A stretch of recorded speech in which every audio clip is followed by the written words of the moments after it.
நண்பர்களை நீங்கள் பார்த்து கொண்டு இருப்பது உங்கள் இலக்கியாசிரியர்கள் ரிவ்யூ. சரி வாங்க வீடியோக்குள்ள போய் என்ன நடக்குதுன்னு சொல்லிட்டு பாப்போமா அப்படின்னு சொல்லிட்டு பாத்தீங்கன்னா பிரச்சனைகள் ஒரு பக்கம் அப்டேட்ஸ் அதிகமாயினே போயிட்டு இருக்கு. இந்த மாதிரி ஒரு தருணத்துல இலக்கியாவோட அப்பா யாரு, இலக்கியாவோட அம்மா யாரு அப்படின்னு சொல்லிட்டு ஒரு பக்கம் நோண்ட ஆரம்பிக்கிறாங்க. எதனால அப்படின்னு சொல்லிட்டு நம்ம கௌதம் எனக்கு அப்பா அம்மாவே யாரும் இல்லைன்னு சொல்லிட்டு ரொம்ப ஃபீல் பண்ணி சொல்லிருந்தாரு. அந்த சமயத்துல எப்படியான ஒண்ணு பாத்தலாம் அப்படின்னு சொல்லிட்டு சொல்லிருக்க சமயத்துல உனக்கு தானே இலக்கியா அம்மா இருக்காங்க, ஆனா அப்பா யாருன்னே உனக்கு தெரியாது. அந்த மாதிரி இருந்திருந்தா உனக்கு அந்த கஷ்டம் தெரிஞ்சிருக்கும்.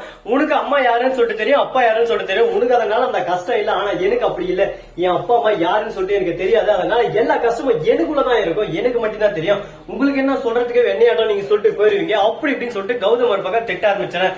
எனக்கு அப்பா அம்மா வேணும், இவங்கதான் என் அப்பா அம்மான்னு சொல்லிட்டு ஆதாரத்தோட வந்துட்டாங்களா, இவங்கதான் என் அப்பா அம்மா, அவ்வளவுதான். நான் எல்லாரும் முன்னாடி எங்க அப்பா அம்மா கூட்டு போயிட்டு நான் காட்டுவேன், எல்லாரும் முன்னாடி நான் நல்ல பேர் வாங்குவேன் அப்படின்னு சொல்லிட்டு நம்ம கௌதம் ஒரு பக்கம் பேச்சுக்கிட்டே இருக்காரு. அந்த செகண்ட்ல அப்படியே சும்மா உங்க அம்மா வேற யாரும் இல்ல ரேவதி தான் அப்படின்னு சொல்லிட்டு பகரங்கமா ஒத்துக்கிறாங்க. அந்த இடத்துல உடனே பாக்கணுமே என்ன பேசுறது ஏது பேசுறதுன்னு சொல்லிட்டு தெரியாம அப்படியே சும்மா வாய் அடிச்சு போய் நெஞ்சு மேல கை வச்சுன்னு ஒரு பக்கம் ஓரமா நின்றாரு நம்ம கௌதம். என்னடா இது இப்படியெல்லாம் ஆயிப்போச்சு, என்னதான் இப்ப நடக்க போகுது, இன்னது எங்கதான் போயிட்டு இருக்கு உலகம் அப்படி இப்படின்னு சொல்லிட்டு குழப்பத்துல ஒரு பக்கம் குழம்பி போயிட்டு இருக்காங்க.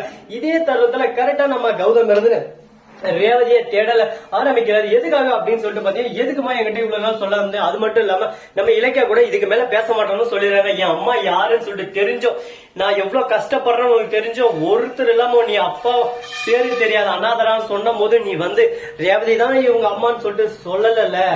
உன்னை நான் பாத்துக்கிறேன், நீ எனக்கு சாதாரணமா துரோகம் பண்ணல, இதுக்கு முன்னாடி எனக்கு துரோகம் பண்ணிட்டல, இப்ப அதோட பெரிய துரோகம் பண்ணிட்ட, இனிமே நீ எனக்கு யாருன்னே தெரியாது அப்படின்னு சொல்லிட்டு வீட்டை விட்டு கிளம்ப முடிச்சுக்கிறாரு. அந்த சமயத்துல பைரவி ஜானகி எல்லாருமே தடுக்கிறாரு. அப்போ வந்து சைலண்டா அவனுமா இருக்காங்க.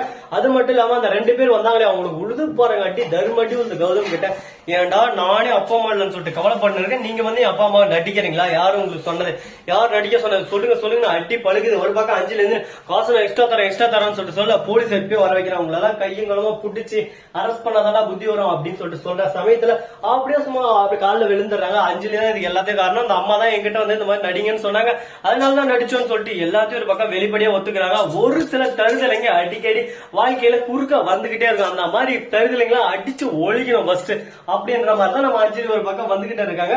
அவங்கள ஒரு பக்கம் அடிச்சு ஒழிச்சாலும் மறுபக்கம் என்ன நடக்குதுன்னு சொல்லிட்டு பாத்தீங்கன்னா நம்ம தாட்சாயில இருக்காங்க. அவங்க போன் பண்றாங்க எதுக்காக அப்படின்னு சொல்லிட்டு பாத்தீங்கன்னா இந்த பிரச்சனை இதோட உட்கிராஞ்சலி ரேவதி தான் கௌதமோட அம்மான்னு சொல்லிட்டு தெரிஞ்சிச்சு. அவ எங்க இருந்தாலும் அவளை கடத்தணும், ஃபர்ஸ்ட் அவளை கடத்தினாதான் அடுத்த செகண்ட் இந்த கௌதம் வலிக்கு வருவான் அப்படின்னு சொல்லிட்டு சொல்லிருக்காங்க.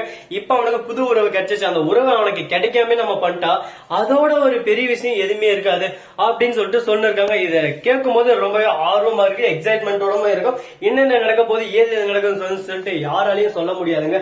கருத்து கணிப்பா எந்த ஒரு விஷயத்தையும் டக்குன்னு சொல்ல முடியாது. அதனால பொறுமையா பொறுத்து வந்து பார்த்தோம்னா எதா இருந்தாலும் தெரிய போகுது. சரி அப்படி இப்படி ஒரு பக்கம் போயிட்டு இருந்தாலும் அதுக்கு முன்னாடி நம்ம சேனலை சப்ஸ்கிரைப் பண்ண நண்பர்கள் சப்ஸ்கிரைப் பண்ணுங்க, லைக் பண்ணுங்க, ஷேர் பண்ணுங்க, டிங் பெல்லை தட்டி விட்டு போங்க. அப்பதான் நான் போடுற அடுத்த வீடியோ உங்களுக்கு உடனுக்குடன் நோட்டிபிகேஷன் வந்து கொண்டே இருக்கும். மிக்க நன்றி, தேங்க்ஸ் ஃபார் வாட்சிங், டாடா, see you, நன்றி, வணக்கம்.